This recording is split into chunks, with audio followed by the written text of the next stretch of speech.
Be great pictures.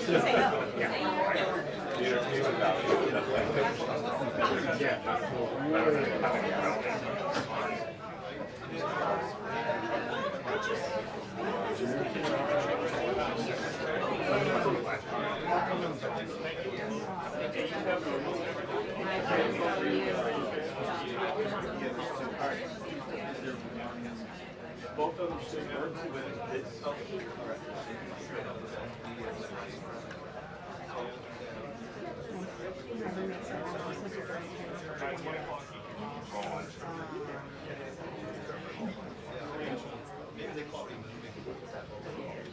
clarity wants to ask this.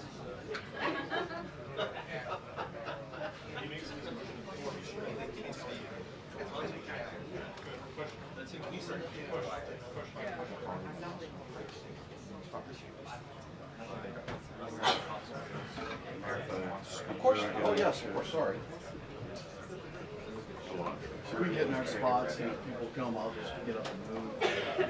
Yeah, here comes. Still a few left.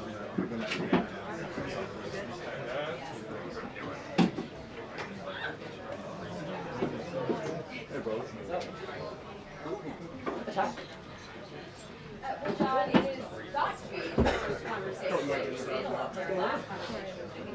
The president was a little bit cagey earlier this week about acknowledging whether or not he had in fact connected directly with President Putin. You can note from the True Social post that a phone call that we were made aware of happened today. He said that this was a positive move toward winding down the Ukraine war, but it certainly comes after the defense secretary this morning overseas made some statements about the Ukraine war that were pretty newsworthy, seeming to take Ukraine's NATO membership or its U.S. support for Ukraine's return to NATO off the table as something that's unrealistic, and also saying if he's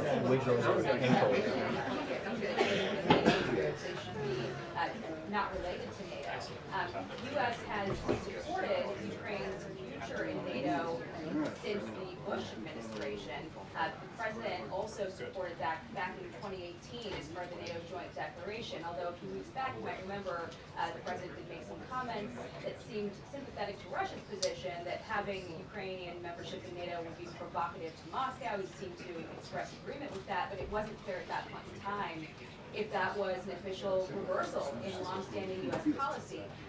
Also not clear, how all of this discussion factors into the prisoner exchanges that we're hearing about. Certainly, the administration is happy to have Mark Vogel home. They believe that the man that they released is nowhere near the kind of exchange that we saw under the Biden administration, where they, traded the merchant of death, Victor Bout, for Brittany Griner. But we are still waiting for the details on the other detainees that are expected to come out today, and also looking for answers on whether, after speaking or maybe before speaking with Putin, if the president also spoke with Ukrainian President Zelensky. So lots of questions still to be answered here today, John.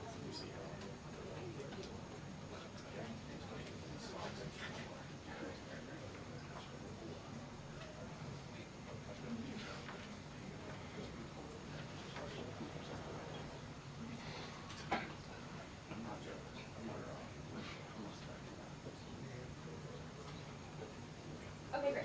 Thank you.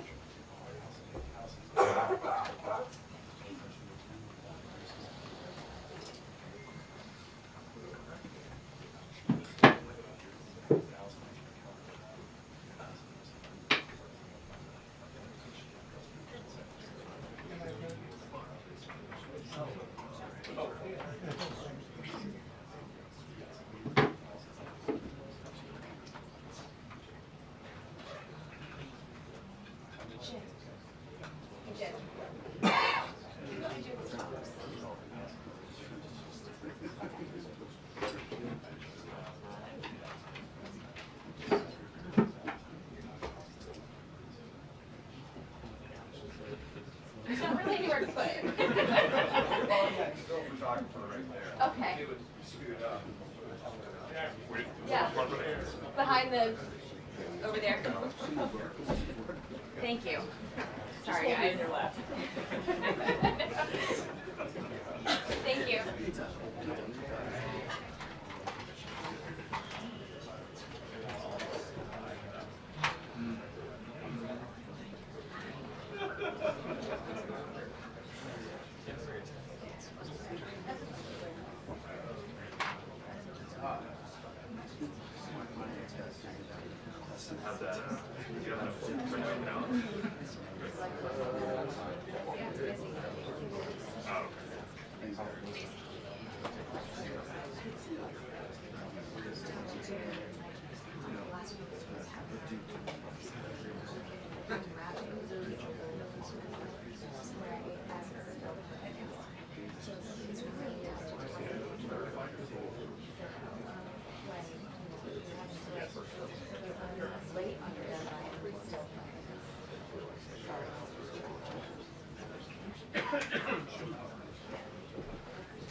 There's like a progression. Progression, yeah.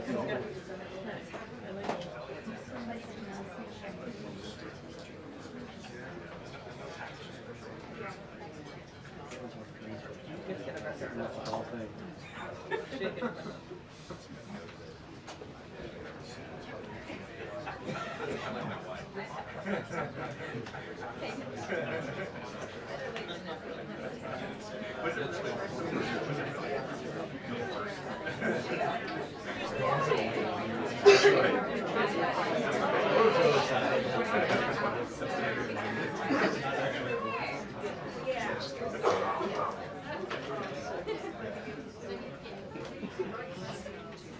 There he is.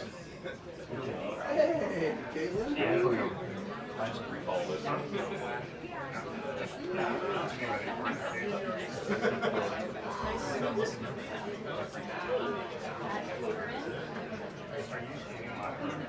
Yeah, that's it.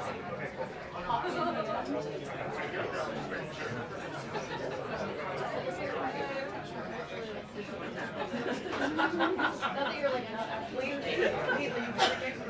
No, we're not putting my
I balanced off the walls because it's like that 51, but it's full.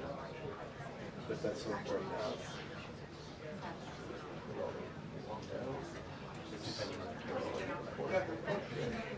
This is slightly more question. You got a seat? You got a seat?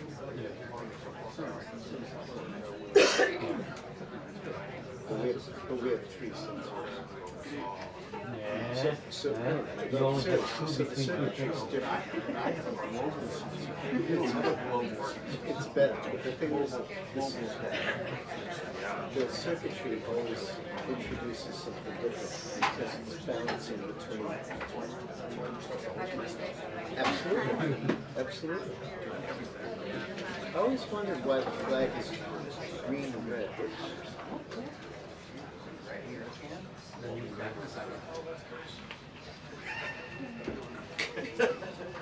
You see the red, white, and blue?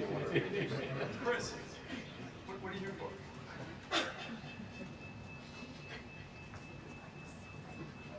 Where's that feedback? Yeah, where is You're it? getting feedback on that.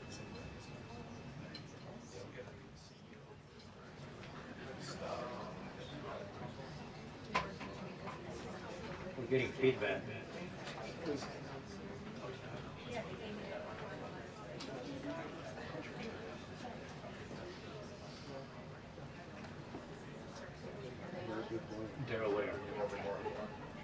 You want to hold them? Good bad. Yeah, that's bad.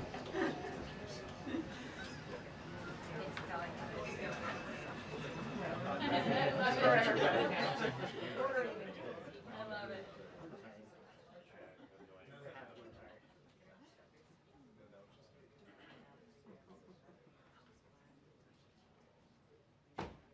Somebody let me know when it's resolved.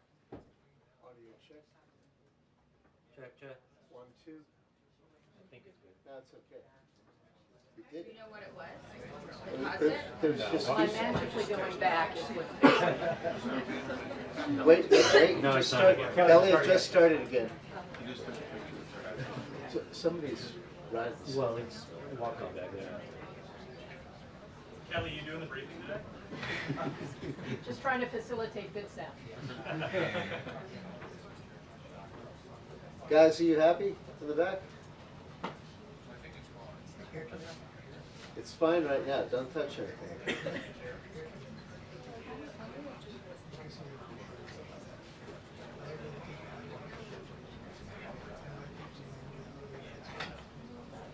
I don't hear it.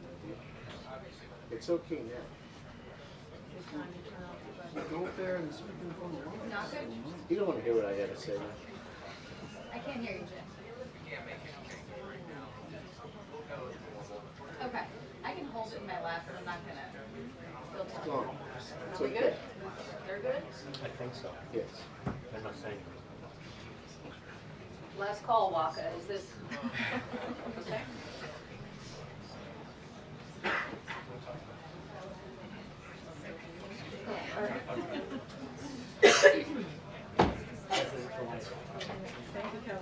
President for life, yes.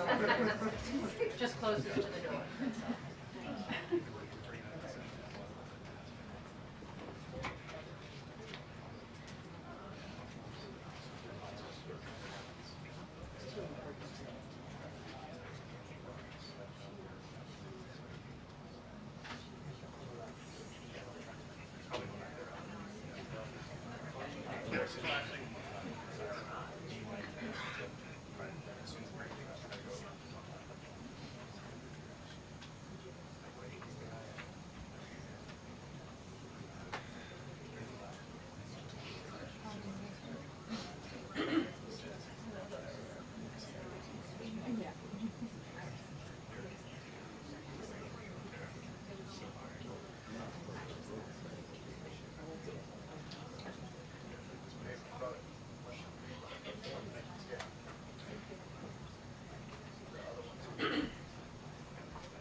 Good afternoon, everybody. It's great to see all of you on this very newsy day, to say the least. I have a couple of updates for you this morning, or this afternoon. As you know, this morning, the president spoke to President Putin of Russia. They spoke at length, and the president released a statement following that conversation in great detail. I can also confirm that the president just recently got off the phone with President Zelensky of Ukraine. His truth is as follows. I just spoke to President Zelensky of Ukraine. The conversation went very well. He, like President Putin, wants to make peace. We discussed a variety of topics having to do with the war, but mostly the meeting that is being set up on Friday in Munich, where Vice President J.D. Vance and Secretary of State Marco Rubio will lead the delegation. I am hopeful that the results of that meeting will be positive. It is time to stop this ridiculous war where there has been massive and totally unnecessary death and destruction. God bless the people of Russia and Ukraine. I myself just spoke to the president about these calls, and he told me to tell all of you they were very good calls, they were very positive, and the administration is wholeheartedly committed to a peace deal to end once and for all the Russia-Ukraine war. More on that later. I'm sure you'll have more questions to ask. This week, the president has continued to deliver on his promises to the American people. According to new polling that was released at the beginning of this week by CBS News, an overwhelming 70% of Americans said that President Trump is following through on what he pledged to do during his historic campaign. The poll also revealed that Americans see President Trump as a tough, energetic, focused, and effective leader fighting hard to improve their lives and our country. And yesterday, in particular, was a truly special day for the United States of America. Thanks to the great leadership of President Trump and the strong and tough leadership of President Trump, Mark Fogel, an American teacher detained by Russia, was returned to American soil and met with the president here at the White House last night.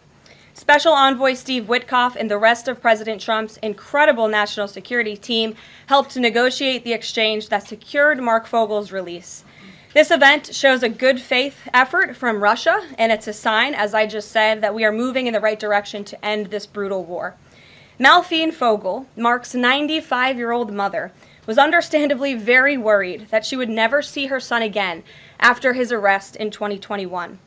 Mrs. Fogel was actually slated to join President Trump on stage at the July 13th Butler, Pennsylvania rally to speak out for Mark, and then the infamous assassination attempt against President Trump took place.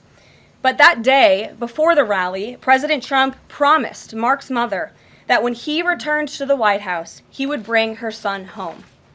God saved President Trump's life on that day in Butler, Pennsylvania, and now Mark Fogel is back home safely with his family as a result.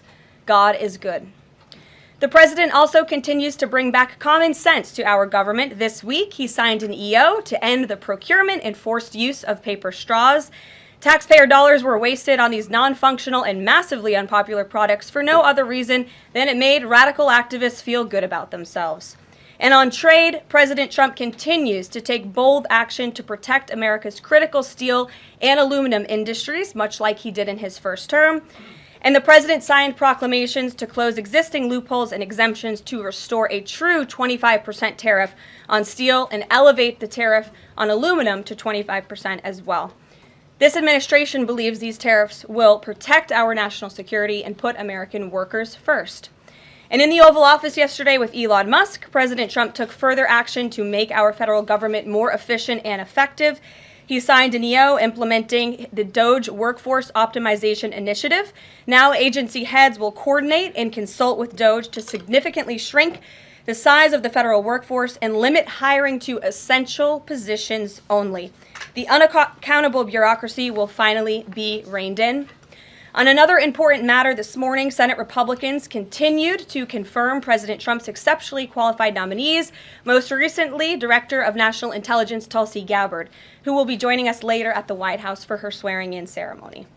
It's imperative that the remainder of the president's cabinet nominees are confirmed as quickly as possible. On another important matter this week, illegal alien criminals continue to be arrested and sent home as part of the ongoing mass deportation effort of the Trump administration.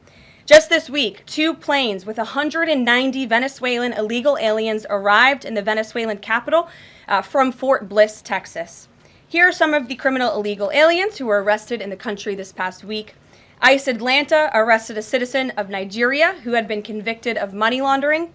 ICE San Antonio arrested a citizen of Mexico who had been convicted of assault. ICE Denver arrested a citizen of Mexico who had been convicted of aggravated assault.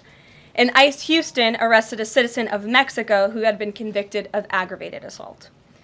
Now, before I take questions, I would like to address an extremely dishonest narrative that we've seen emerging over the past few days. Many outlets in this room have been fear-mongering the American people into believing there is a constitutional crisis taking place here at the White House. I've been hearing those words a lot lately.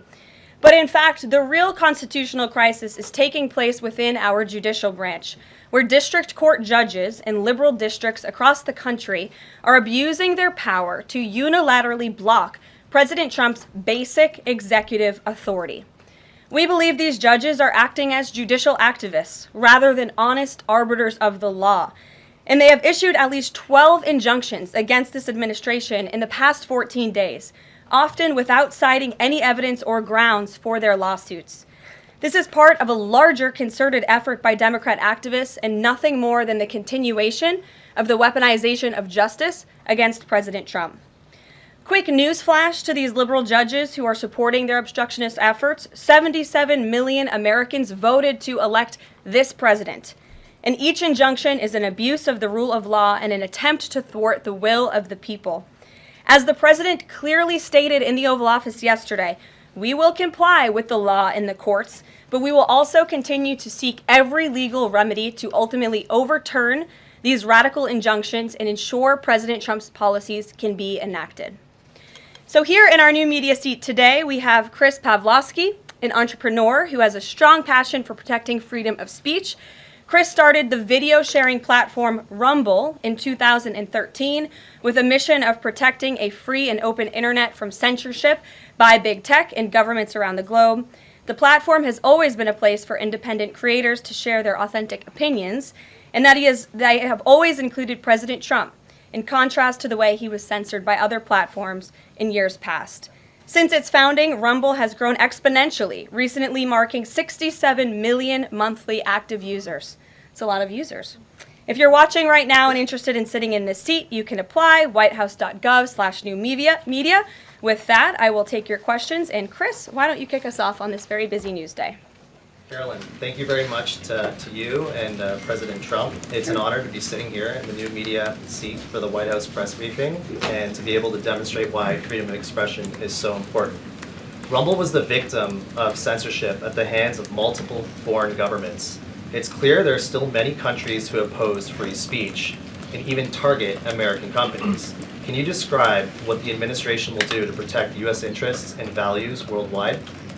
Sure. Well, thanks for the very important question. And I think that free speech and ending censorship, both here at home and also abroad, is an important part of President Trump's agenda. I think first, President Trump has led by example on this front as the leader of the free world, the president of the United States, with his show of access and transparency on a daily basis. The president takes questions from all of you almost every single day and really reveals what he's thinking and feeling, and I think that serves as a great example to the rest of the world.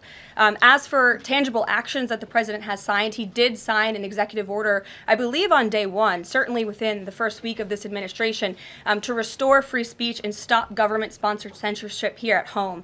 And the EO made it very clear that federal employees are not allowed to engage in any activity that would infringe upon the American people's right of free expression. So I think the president has led quite strongly on this. And I would just add, this is part of the reason we have a new media seat, to invite new voices into this room. Again, we're going to need to expand this room because so many people are interested, and we're very excited about that. It's a privilege to cover this White House, but we want all voices to be heard. So thanks for being us with here, Chris, and I hope you enjoy the briefing. Sure.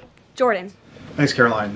Data out this morning showed that consumer prices were up across a variety of goods, and just before that report, though, President Trump called for lower interest rates. The Fed said it's holding rates steady to try and tamp down further inflation. So how would lowering rates help keep inflation in check for the American people? Sure. Well, first of all, on the inflation point, we did receive those numbers, and they were worse than expected, which tells us that the Biden administration indeed left us with a mess to deal with. It's far worse than I think anybody anticipated, because unfortunately the previous administration was not transparent in where the economy truly was. We know people at this very podium told the American people that inflation was transitory and that it would go away. That was not the case. And now the last report of the Biden administration, as revealed today, shows that inflation is still about 4.5% higher over the past 3 months. This is an indictment on the Biden administration's mismanagement of the inflation crisis and their lack of transparency in addressing it. As for tackling inflation and interest rates, the president has made his position on this very clear. He wants interest rates to be lower, he wants inflation to be lower, and he believes that the whole of government economic approach that this administration is taking will result in lower inflation. I have said that from this podium many times. The president had record low interest rates and inflation rates in his first term. He believes that the economy can handle it and withstand it, and we're doing a lot to tackle the inflation effort on this front. It's a whole of government economic approach, and I've talked about what we're doing to tackle inflation quite a few times from this podium. Tariffs, that's going to come before Prime Minister Modi's visit tomorrow? I do believe it will come before the Prime Minister's visit tomorrow, and I will let the President discuss the details on the reciprocal tariff front, but this is something he believes strongly in, and it's very simple logic as to why the President wants to impose reciprocal tariffs. It's the golden rule, which we all learned when we were growing up in school. Treat others the way you want to be treated, and far too many nations around this world have been ripping off the United States of America for far too long, and that's why the President believes this will be a great policy that will benefit American workers and improve our national security. JJ. On DOGE and the fraud claims, Elon Musk in the Oval yesterday gave us some information on that. We're just wondering if there's some proof, evidence. Is the White House willing to share evidence of those fraud claims, or can Elon Musk come to the briefing room and share material evidence of what he's talking about? Sure, I would love for Elon Musk to come to the briefing room. That's why we had him go to the Oval Office yesterday, where I think he provided great answers. He was speaking in layman's terms, speaking common sense to all of you in the media, but also to Americans at home. But I would say especially to all of you in the media, because I think it's a real fallacy that there's this alleged lack of transparency when it comes to DOGE. President Trump and Elon Musk have been incredibly transparent on what DOGE is doing. There is an X account with the DOGE handle. They are tweeting out what they are doing on a daily basis. They have a website where they are posting the receipts of the contracts that they are reviewing and the payments that they have stopped from going out the door. The secretaries of our departments have stopped from going out the door. And I would also say that before it was Elon Musk making our government efficient and accountable, it was some unnamed bureaucrat that none of you knew. Elon Musk is the richest man in the world. He's also now one of the most highly scrutinized men in the world alongside President Trump because of what he's doing and the access that he is allowing. So there's great transparency. As for the actual receipts, we are happy to provide them, and I actually brought some today because all of you know I love to bring the receipts. We have contracts upon contracts that we can send and provide this information to you. Let me be very clear. We are not trying to hide anything. We have been incredibly transparent, and we will continue to be. These are screenshots of contracts that DOGE found across our government. This is a DEI contract, $36,000 for U.S. citizenship and immigration services. That is against the president's policies and his America First agenda. This is a $3.4 million contract, a Council for Inclusive Innovation at the U.S. Patent and Trademark Office, Department of Commerce, another DEI contract that DOGE identified. I can continue to go through these. Oh, I love this one, $57,000 for climate change in Sri Lanka. What is this doing to continue the interests of the American people? Absolutely nothing. These are the line items across the federal government that DOGE is identifying daily. They're moving very fast. There's a lot of paper that we can show you, but we're happy to do it. This administration has been more than transparent about what DOGE is doing. And here's one of their tweets that they posted about the mine. I believe this is in Pennsylvania, where the federal employee retirement system is being processed. Did anybody know this was even happening in our country before Elon Musk talked about it in the Oval Office yesterday? A lot of Americans didn't. So we are providing transparency and accessibility on a daily basis when it comes to DOGE. And I also have a DOGE daily report, if anybody would like it, on all of the things that they are identifying and finding. We're happy to provide this information to you. We're talking about it every single day. Are all those things you just mentioned fraud, or are they waste, or are they just contrary to the president's policies? I would argue that all of these things are fraudulent, they are wasteful, and they are an abuse of the American taxpayer's dollar. This is not what the government should be spending money on. It's contrary to the president's priorities and agenda. And again, we can continue to provide you the receipts for all of the fraud, waste, and abuse. And if anybody in here wants to argue that the federal government is not fraudulent in some capacity, be my guest, because I think the American people watching at home would beg to differ. Caroline? Mary. Hey, more on the judges. Does the White House believe the courts have the authority to issue these nationwide injunctions? We believe that the injunctions that have been issued by these judges have no basis in the law and have no grounds, and we will, again, as the president said very clearly yesterday, comply with these orders, but it is the administration's position that we will also ultimately be vindicated, and the president's executive actions that he took were completely within the law, they were constitutional, and we look forward to the day where he can continue to implement his agenda. And I would just add, it's our view that this is the continuation of the weaponization of justice that we have seen against President Trump. He fought it for 2 years on the campaign trail. It won't stop him now.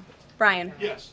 I want to go back to DOGE just for a second. Earlier, the subcommittee headed by Chairman Marjorie Taylor Greene, her and her staff discovered $2.7 trillion in improper payments to Medicare, Medicaid, overseas, to people who should not have gotten it. Some in this room might have missed that press conference. Can you elaborate on what the president is thinking at this point? Well, again, that's another example. There's a very long list of the fraud, waste, and abuse that DOGE is identifying on a daily basis. Elon Musk also talked about yesterday about Social Security payments that are going out the door for people who are no longer with us, unfortunately. I would say that is certainly fraud. There's also a lot of contracts they've identified that, just as a hypothetical example, are $1 million, but only 500,000 went out the door. So where's the rest of that cash? And so that's the thing. Those are the things that DOGE is working on every single day. And I would just remind everybody in this room, this is what President Trump campaigned on doing. He's delivering on a promise that 77 million people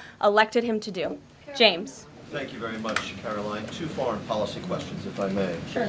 First, the statement that was released after this morning's phone calls identified Mr. Witkoff as the special envoy who will be part of the delegation that undertakes to resolve the Russia-Ukraine war. I had thought that that individual was General Kellogg, and so can you clear that up?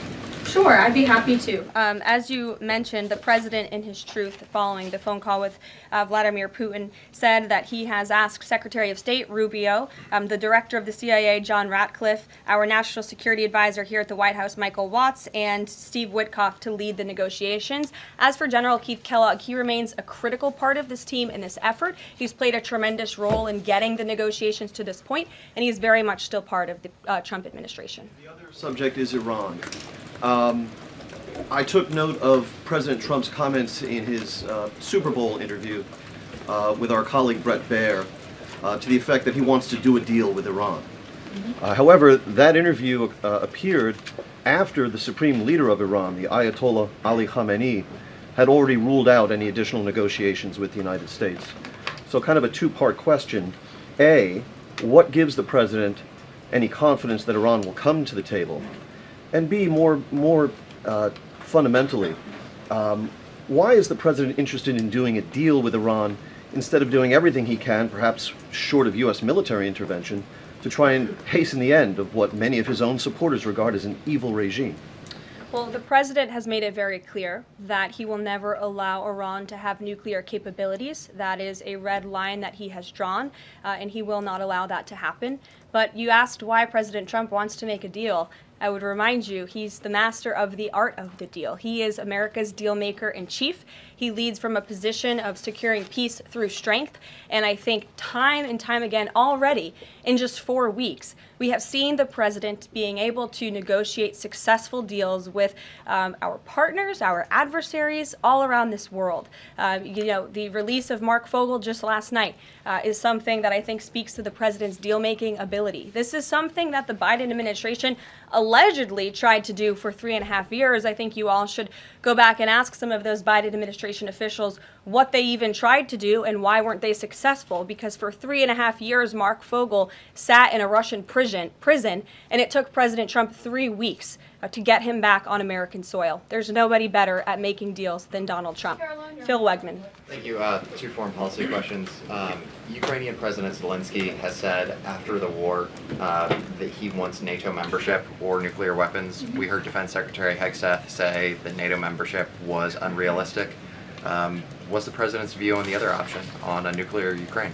I have not talked to President Trump about Ukraine's NATO membership or their nuclear capabilities. I would leave it to him to discuss. But I will tell you again that Secretary Rubio and also the Vice President, J.D. Vance, will be meeting directly with President Zelensky in Munich on Friday, and I'm sure they will provide a readout of that conversation and that discussion. And then the second question, given that this administration has called on Europe to take more responsibility for their own defense, I'm wondering, will the EU or any other European nation other than Ukraine be involved in these peace talks? I don't have any European nations who are involved currently to read out for you. Certainly, the president has employed a very strong team or deployed a very strong team to continue these negotiations. And the fact that he was on the phone with both President Putin and President Zelensky today shows that he's very much involved in this effort as well. And then just a follow-up, I guess. Sure. Should we expect the president to negotiate in person with Zelensky and Putin? I don't have anything to read out on that for you today. Maggie, good to see you. Thanks for taking the question. You talked about the transparency with DOGE and Elon Musk's press availability yesterday. There is a conflict of interest law in place that says that people who have personal interests can't interact with government entities that could touch on those. Has President Trump signed a waiver for Elon Musk? Does such a thing exist? If it does, will you guys release it in the interest of transparency that he's committed to? I have not seen the law that you are referring to. What I can tell you is that Elon Musk, as I've confirmed before, is a special government employee. He is filing the proper financial disclosure, and he is complying with all applicable federal laws. As you also heard, Elon addressed this directly yesterday in the alleged conflict of interest, and he said everything he's doing is very public, and if you all perceive a conflict of interest, you're welcome to bring that up. And as the president said, if he feels like Elon is engaging in something that's a conflict of interest, he will tell Elon not to do that. And Elon also said yesterday that before he moves forward with anything, he consults with the President of the United States. So we're very confident with the ethics and the guardrails that have been put in place here. Caitlin. Thanks, Karoline. I have a few things for you, but on the commitment by President Trump, he said that he and President Putin agreed to visit each other's respective nations. Are there any preconditions that President Trump has that President Putin must do before he goes and meets with him, withdrawing some forces, withdrawing all forces, anything like that? Not that I'm aware of. That doesn't mean they don't exist, but I was just talking with the president in our national security team. I wasn't made aware of any conditions, but if they exist, I'm happy to provide those. And on the president himself, he styles himself as this master negotiator. He is now deploying these negotiations, saying that they start immediately. We did hear from the Defense Secretary, Pete Hegseth, though, today saying that NATO membership is not realistic for Ukraine and neither is returning to pre-2014 borders. Aren't they giving away bargaining chips before these negotiations have even started? Again, I haven't talked to the president about Ukraine's NATO membership, and he appointed several individuals to negotiate on his behalf. He's directly involved in these negotiations as well, and I'm sure if you ask him that question in the near future, when you're able to, he'll give you an answer. I just don't want to get ahead of him on it. And final thing for you, which White House official made the decision to bar the AP reporter from the Oval Office and the diplomatic reception room last night? Well, first of all, let me just set the record straight. It is a privilege to cover this White House. It's a privilege to be the White House press secretary. And nobody has the right to go into the Oval Office and ask the President of the United States questions. That's an invitation that is given. And there are hundreds of outlets on this campus, many of you in this room who don't have the privilege of being part of that pool every single day and getting to ask the President questions. We reserve the right to decide who gets to go into the Oval Office, and you all have credentials to be here, including the Associated Press who was in this briefing room today. But isn't it retaliatory in nature is the argument, because the reason that the AP was barred, which they said was because they're not using the phrase Gulf of America, they're using Gulf of Mexico in line with their standards. And so the question here is this setting a precedent that this White House will retaliate against reporters who don't use the language that you guys believe reporters should use? And how does that align with the First Amendment commitment that you were just talking about? I was very upfront in my briefing on day one that if we feel that there are lies being pushed by outlets in this room, we are going to hold those lies accountable. And it is a fact that the body of water off the coast of Louisiana is called the Gulf of America. And I'm not sure why news outlets don't want to call it that, but that is what it is. The Secretary of Interior has made that the official designation in the Geographical Identification Name Server. And Apple has recognized that, Google has recognized that, pretty much every other outlet in this room has recognized that body of water as the Gulf of America, and it's very important to this administration that we get that right, not just for people here at home, but also for the rest of the world. Sure. Thank you, Karoline. The prisoner exchange with Russia coming at the same time as the president is now announcing negotiations to end the war in Ukraine. The timing of that is hard to ignore. Was Ukraine discussed as part of this prisoner swap? I was not involved in those discussions, so I can't comment on whether that came up or not. What I can say is that this was a very good deal for the United States of America and for the rest of the world. As you know, we have confirmed that the Russian who will be returning home very soon, Alexander Vinnik, was a non-violent crypto criminal, and as part of this exchange, he has forfeited more than $100 million that he obtained in that illegal crime. And in exchange, of course, we got Mark Fogel, who is a middle school teacher who kissed the American soil, but kissed the ground last night when he returned to the United States of America. It was a great deal and a great day for our country, and I think everybody, regardless of political affiliation, agrees with that. And was Russia made aware ahead of time of the parameters that the administration and Secretary Hegseth was going to be announcing today? The NATO perimeters? Yes. I'm not sure. You'd have to ask Secretary Hegseth in the Defense Department on that, since he announced them. Jackie. Thank you, Caroline. Just to be clear, so when we're listening for a shift in position on U.S. policy, should we only listen to the president and maybe not the Secretary of Defense? Because what he outlined today would represent a shift in U.S. policy. I'm not saying that. I'm just saying I speak for the President of the United States behind this podium, and I will let him discuss that. Can you tell us any more about the next hostage releases? I understand another American's coming out today. Sure. I'm glad you asked. It speaks to President Trump's deal-making ability, and we can confirm the safe release of one American and two individuals from Belarus, one of whom worked for Radio Liberty. Out of respect for the privacy of these individuals, their request, we have no further details to announce on their identities, but we can confirm that one American was released today, and it's a remarkable victory on the heels of Mark Fogel returning to America last night. Anything on who the U.S. might be releasing in exchange? I don't have details on that at this moment. Anyone in exchange? I don't have details on that at this moment. I do know that these three individuals have been released and are on their way home to their respective countries. Karoline, thank you so much. Can you explain how President Trump envisions the war in Russia and Ukraine coming to an end?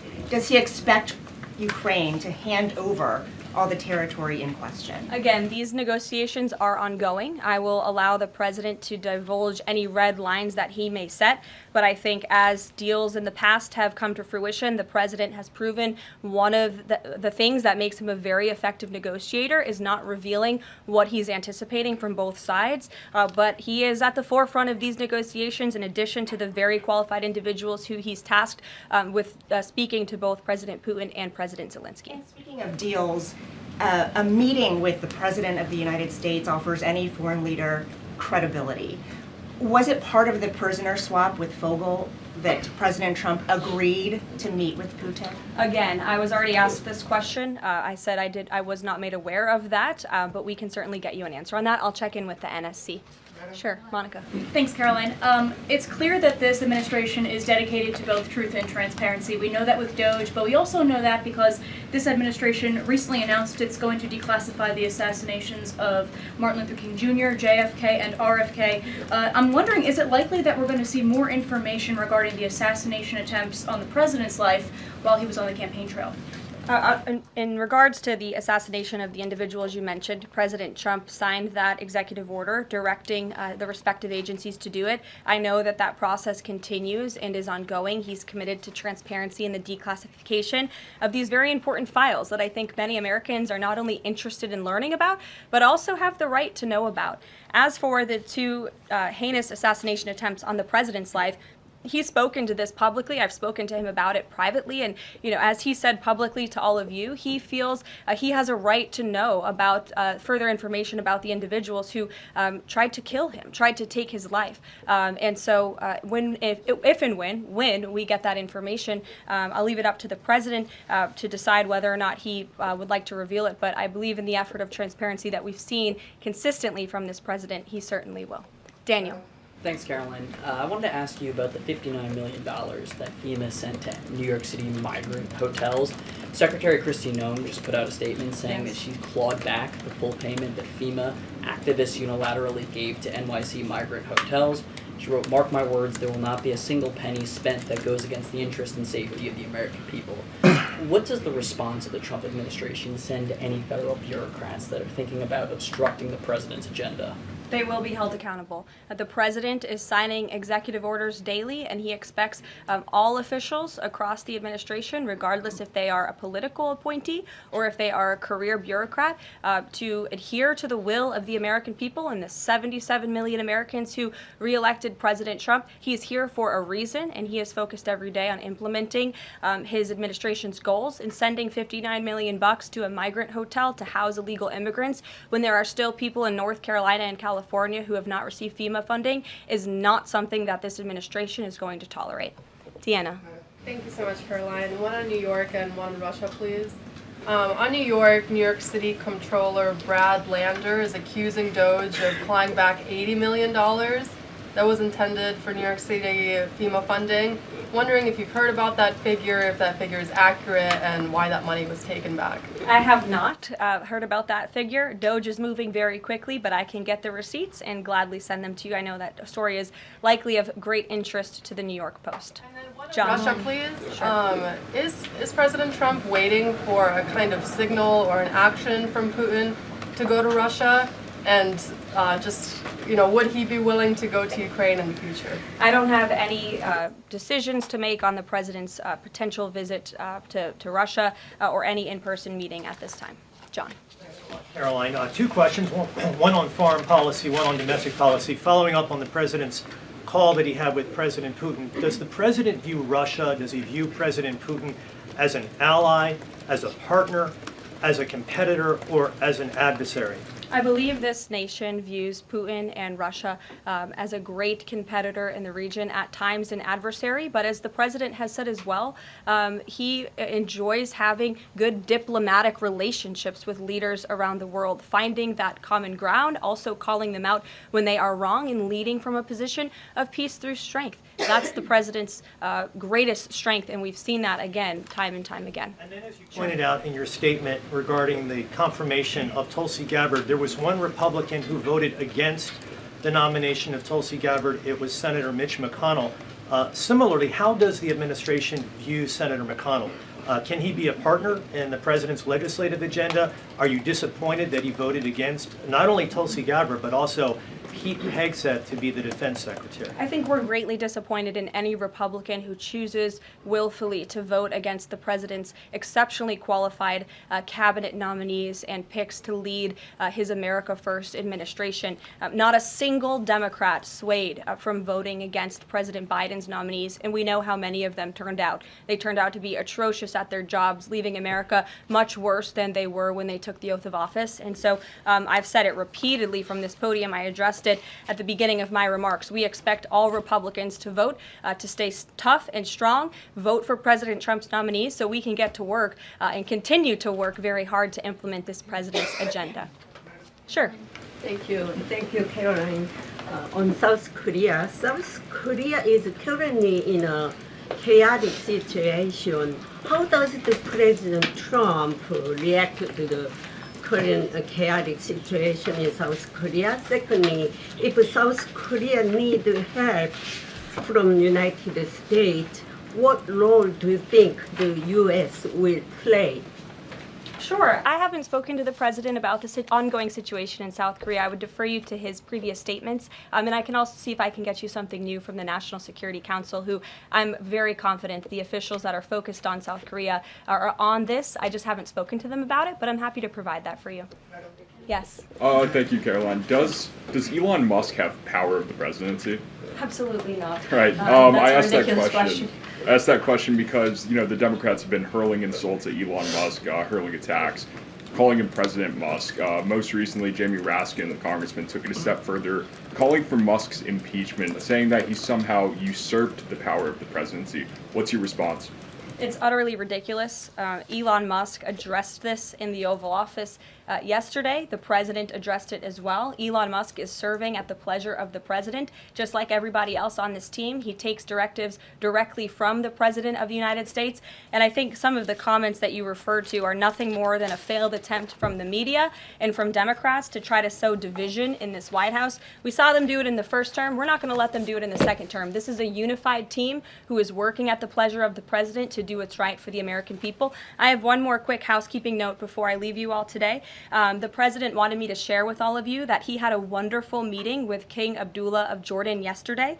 They discussed many things, including the Gaza Strip and its future at great length. The king would much prefer that the Palestinians stay in place, with the additional land to be used for new development, which would greatly create jobs at levels never seen before. But the president feels it would be much better and more majestic if these Palestinians could be moved to safer areas. I would just add to that the president remains wholeheartedly committed to seeing peace in the Middle East, and our Arab partners in the region have been tasked with coming up with a peace plan to present to the president. That is ongoing. King Abdullah mentioned that yesterday. He also committed to accepting 2,000 sick children from the Gaza Strip, which the president called a beautiful gesture. So the administration continues to work with our Arab partners in the region. We stand closely with our ally Israel, and the president has presented this big, new, bold idea to secure peace in the Middle East, and he is not going to waver from that. And we look forward to seeing that goal of this administration achieved as well.